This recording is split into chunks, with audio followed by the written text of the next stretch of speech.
Let's say we get to the convention in Ohio in July, and the dream of many donors and elected Republicans in Washington is that nobody would have the majority of delegates at that point, and there would be a scramble, and there would be a number of different ballots, and someone other than you would wind up being the nominee. I think most of them probably prefer Marco Rubio. If they managed to pull that off, what would you do?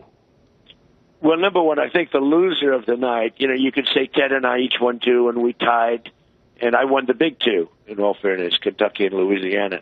But we let's assume we both had a pretty good evening last night.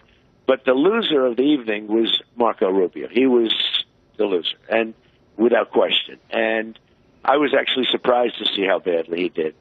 So when you use that as an example, I'm not sure that's a good example. I think that the one that's going to have the most delegates has a big advantage. I would say this: I have a very fervent group of followers. I have a group of people. We're all sort of on the same side. We get it. And they're not going to be happy if I have the most delegates and we go there and we're a little bit short of a number that was really an arbitrary number. Right. I think you're going to have tremendous dissension. And these are incredible people. These are people with tremendous spirit and love for the country, and they're angry. Mm. They're angry at the stupidity and the incompetence, as we all are. I mean, you are too, Tucker.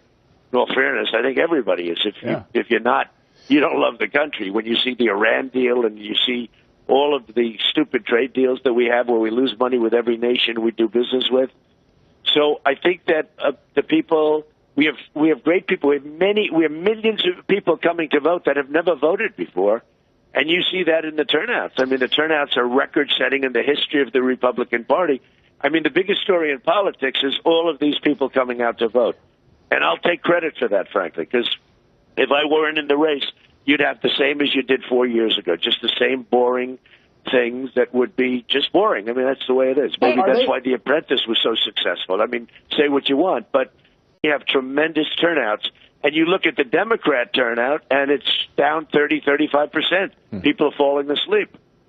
Are your supporters conservative? That seems to be the argument that Ted Cruz is lobbying your way, and what happened at CPAC this weekend, that he's holding the mantle of conservatism right now. Yeah, well, first of all, with CPAC, I left because I really did want to go to Kansas, and I came in second in Kansas. If I do badly, I come in second, by the way.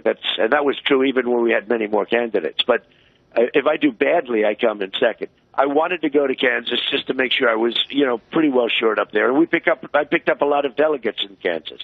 So that was the right thing to do. It had nothing to do with CPAC. I like CPAC. I think Matt is a great guy. I'll be there next year and all of that. But I just felt, look, I'm campaigning. Most people aren't campaigning. Most people are watching. I'm campaigning. I didn't want to be sitting at CPAC and not go to Kansas. And then I did a rally yesterday, as you saw, in Orlando, Florida, where we had 25,000 people. I mean, it was unbelievable. Yeah. And it was. A lot of people said they've never seen anything like it. Yeah, the enthusiasm is incredible with the numbers you're bringing out in the crowds, for sure. As far as bringing in record turnout, some would argue that yes, you're bringing in people that have never voted before, and that's awesome. You have strong supporters who will stick by you no matter what happens. You've even said you could shoot somebody on Fifth Avenue and they'd still vote for you. But there's a big segment, too, even in the Republican Party, that say they would never. I like CPAC. I think